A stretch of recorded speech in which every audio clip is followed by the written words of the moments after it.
Hello tout le monde. Alors aujourd'hui je reviens après un long moment d'absence. J'ai absolument pas eu le temps de faire des vidéos.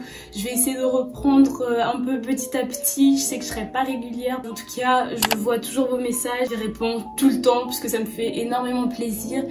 Et le sujet d'aujourd'hui, je vais enfin vous parler de mon expérience en classe préparatoire aux grandes écoles et précisément en option économique, commerciale et économique. Donc ça c'était avant la réforme parce que du coup avant ça il y avait donc les bacs ES, S et L en général, mais maintenant tout a été mélangé et maintenant on parle de classe préparatoire ECG, mais moi c'était spécifiquement ECE parce que j'ai fait un bac ES, ça j'en ai parlé dans une de mes dernières vidéo. Du coup, qu'est-ce que c'est les classes préparatoires? Ce sont donc 2 ans en temps normal que vous effectuerez au sein d'un lycée afin de vous préparer au concours des grandes écoles de commerce. Il existe en fait différents types de classes prépa. Donc là, comme je vous ai dit, je vais me spécifier sur celles qui préparent aux écoles de commerce. Mais bien entendu, il y en a d'autres qui préparent aux écoles d'ingénieurs, il y en a d'autres qui préparent à l'ENS, etc. Ça, je m'y connais pas du tout puisque c'est pas ce que j'ai fait. Mais je vais vous parler du coup de mon expérience perso sur celle des écoles de commerce. On a 6 matières que nous préparons du coup pour les concours, durant lesquelles on va avoir donc chaque semaine du coup un emploi du temps comme au lycée, et à cela s'ajoutent en fait des examens supplémentaires. Les matières, moi dans mon cas, donc en fait je tiens à préciser, j'ai effectué ma prépa donc de 2015 à 2017, donc c'est sûr, aujourd'hui on est en 2021, il y a dû avoir plein d'évolutions, mais en résumé il y avait 4 gros groupes de matières. Donc d'abord il y avait l'ESH, c'est l'économie, la socio et l'histoire. Ensuite, les mathématiques qui constituent un autre groupe. Donc ça, c'est déjà 2 gros groupes qui ont un très fort coefficient au niveau des concours. Donc ça, j'en reparlerai après. Après ça, on a le groupe des langues. Moi, je faisais anglais et espagnol. Ensuite, tout ce qui concerne la culture G, donc philosophie et lettres. Pour nous, c'était comme ça. Donc j'avais au total 6 matières. Et à côté donc de ces matières qu'on avait donc réparties tout au long de notre emploi du temps, s'ajoutait en fait l'école. Donc l'école, ce sont des examens oraux qu'on aura dans chacune de ces matières une fois par semaine, ouais, donc pour chaque matière, et des fois c'est une semaine pour 2. Et à cela s'ajoutent encore les DST, donc les devoirs sur table qu'on a les samedis matins. Ensuite, annuellement, on aura un concours blanc pour nous préparer en fait au véritable concours, où là on nous met vraiment dans les conditions. Pendant une semaine entière, on aura toutes les matières à passer, enfin tous les examens. Pour nous, dans notre prépa, ce qui était aussi super top, c'est que 1 à 2 fois par an, on avait aussi des simulations d'oraux, c'est-à-dire qu'on nous préparait énormément à passer les oraux des écoles de commerce parce que c'est très important. Car en fait au niveau des concours, je vous réexpliquerai après. D'une part il y a les écrits et ensuite les oraux, et les oraux en fait peuvent être très décisifs dans votre admission dans une école. Ensuite, comment j'ai fait donc pour un peu m'organiser avec tout ça? Donc déjà, je vais pas vous mentir, la charge de travail elle est énorme. Vous allez travailler mais tout le temps, ça c'est un fait. La prépa c'est réputé pour ça. Le tout c'est qu'il faut vraiment savoir s'organiser. Donc l'organisation c'est vraiment le point primordial, la chose à faire dès le départ pour ne pas s'y perdre. Toujours s'organiser parce qu'on aura énormément de charges de travail en termes d'emploi du temps de base, mais aussi de tout ce qui va se rajouter qui concerne l'école et les DST, et même des fois des petits examens, des petits contrôles sur table. Donc une fois en fait arrivé en prépa, je pense qu'on a une certaine maturité qui fait que en fait c'est pas comme au lycée où le bac soit tu l'as soit tu l'as pas.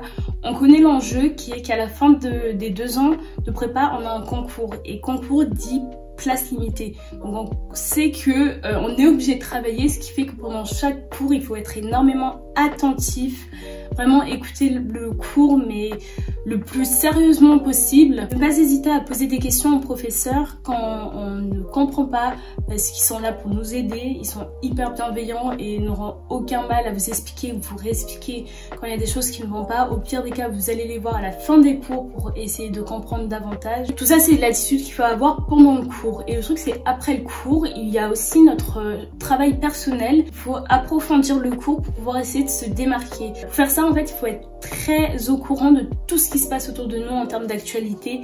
Donc que ce soit en économie pour les cours d'éco, dans le monde anglo-saxon pour les cours d'anglais, dans le monde hispanophone pour les cours d'espagnol, vraiment dans chaque matière. mis à part les maths, mais dans chaque matière, il faut être au courant de ce qui se passe dans l'actualité. Et ça, donc c'est en regardant les journaux, en lisant les journaux. Le journal télévisé du 20h, là, tous les soirs, vous prenez des notes sur des éléments qui peuvent être très importants et que vous pourrez réutiliser pendant les cours. Ensuite, ce qui est très important, c'est d'essayer de se former un groupe de travail, un groupe avec qui on peut s'entraider quand on a des questions, quand on a des choses qu'on ne comprend pas trop, ou même juste pour pouvoir s'exercer ensemble, histoire que ce ne soit pas trop déprimant, qu'on ne soit pas juste là dans sa chambre en train de travailler.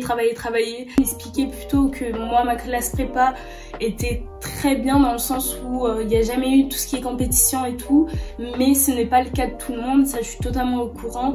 Et du coup le mieux c'est vraiment de pouvoir trouver au moins une ou deux personnes sur qui s'appuyer pendant tout l'an, parce que ça risque d'être très difficile sinon, et vous risquez d'abandonner avant même d'être arrivé à la fin. Restez vraiment focus, soyez régulier dans votre travail et c'est vraiment comme ça que vous allez réussir à persévérer pendant ces 2 années et à passer les concours.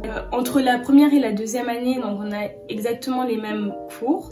Donc le temps des vacances c'est bien, certes de se reposer, mais aussi de travailler un peu, parce que la deuxième année c'est censé être la dernière année et donc l'année des concours.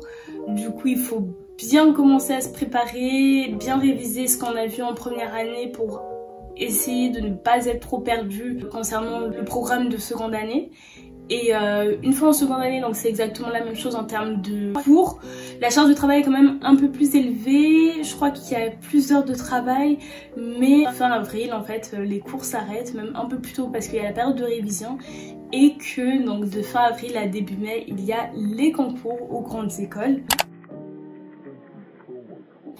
Moi je parle encore une fois pour ma période de 2015 à 2017, il y avait 2 banques d'écoles, 2 banques de concours, donc avec d'une part la BCE qui regroupe quasiment toutes les écoles de commerce, et de l'autre côté Ecricom avec Neoma, Cage. Ces concours là ont lieu donc dans des centres d'examen où pendant 2 semaines, ça sera une période hyper intense, vous allez plancher toute la journée de 8h à 17h pendant 2 semaines, donc que ce soit en éco, en anglais, en mathématiques, sachant que une école peut avoir un examen, une autre école un autre examen, etc.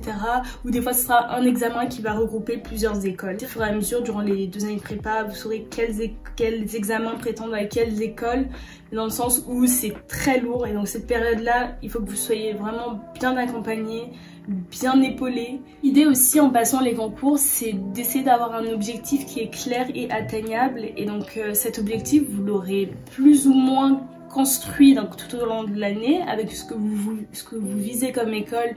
Ça peut être par exemple je vise allez, le top 10, mais aussi avec les concours blancs c'est un bon indicateur dans le sens où vous pouvez, je m'en souviens qu'il y avait, je crois que c'était dans Major Prépa, le site Major Prépa, il y avait un moyen de calculer avec nos notes de concours blancs quelle école on pouvait plus ou moins avoir avec ces notes là. Donc je pense que ça c'est un bon indicateur aussi pour comprendre notre position, parce que en termes de coefficients et tout, toutes les écoles n'ont pas les mêmes coefficients et ça peut être très compliqué de s'y retrouver, mais ça peut être un bon indicateur. Donc une fois les écrits terminés, il y a une période assez spéciale, on ne sait pas encore dans quelle école on a été admise, mais on doit se préparer aux oraux des écoles, sachant qu'on ne sait pas dans lesquelles on ira, et sachant que pour aller jusqu'au bout, les écoles n'ont pas les mêmes examens oraux. Mais le tronc commun à elles toutes, c'est qu'elles vont toutes proposer des oraux de langue, des oraux aussi de personnalité, avec notre entretien de personnalité qui prend des formes très différentes en fonction des écoles. Mais en tout cas, pendant cette période-là, on s'y prépare sans vraiment savoir dans quelle école on est prise. Et une fois qu'on sait donc dans quelles écoles on est admissible, c'est là que commence en fait le Tour de France. On va se rendre donc dans chacune des écoles pour lesquelles on a été admissible pour réaliser à la fois les oraux donc de langue, anglais, espagnol, les entretiens de personnalité et voire plus pour certaines écoles. Et après le Tour de France terminé, c'est donc là qu'on a les résultats d'admission. La stratégie de la plupart des personnes qui ont été admissibles à certaines écoles, c'est de s'entraîner entre guillemets dans les écoles les moins bonnes dans lesquelles ils ont été acceptés, pour pouvoir mieux se préparer en fait aux écoles qu'ils visent réellement. Admettons que j'ai été admissible de la 5e à la 10e école, je vais commencer mes oraux dans la 10e école pour pouvoir mieux me préparer et savoir à quoi m'attendre. Et c'est aussi l'occasion en fait de découvrir l'école, de découvrir l'ambiance de l'école, là où ça se situe, etc. C'est vraiment un moment un peu plus agréable que les écrits où là c'est vraiment focus. Donc surtout que certaines écoles sont vraiment bien situées. C'est vraiment le moment où vous pouvez discuter avec les personnes qui ont intégré. Elles peuvent vous donner énormément de conseils. Après les oraux, vous aurez vos résultats donc d'admission. Soit donc malheureusement les oraux ne se sont pas très bien passés et vos notes n'ont pas suffi pour que vous soyez admis dans l'école. Dans ce cas-là, vous serez écarté, vous serez peut-être admis dans une autre école. Ensuite, soit vous serez en liste d'attente, c'est-à-dire que d'autres personnes en fait seront admises dans des écoles et donc vont se désister et ainsi vous pourrez remonter dans les classements, ou bien le cas contraire et vous ne pourrez pas être admis. Et sinon vous serez admis directement, c'est-à-dire que vos oraux se sont très bien déroulés et que vous avez eu des notes suffisamment élevées pour que vous puissiez être admis directement sans passer par la case liste d'attente. Cette période-là où vous faites le tour de France littéralement, c'est une période qui est très lourde financièrement, donc je sais que pour les personnes qui sont notamment boursières, ça peut représenter un coût conséquent en fait de devoir acheter des billets d'avion, de train, etc. Renseignez-vous auprès de vos classes prépa parce que je sais que dans la mienne, pour les élèves boursiers, on pouvait nous rembourser toute ou partie, je sais plus trop, mais en tout cas une bonne partie de nos frais qui ont été dépensés pour réaliser en fait ce tour de France. Là c'est plus ou moins tout ce que j'avais à dire sur le déroulé donc, de la classe préparatoire. Donc voilà, j'espère vraiment que cette vidéo vous aura servi. N'hésitez pas à commenter, à liker, vous abonner et surtout à activer la cloche, comme ça vous serez tenu au courant de chacune des nouvelles vidéos que je posterai. Merci beaucoup encore d'avoir regardé cette vidéo, n'hésitez pas à la partager et à bientôt. Bisous.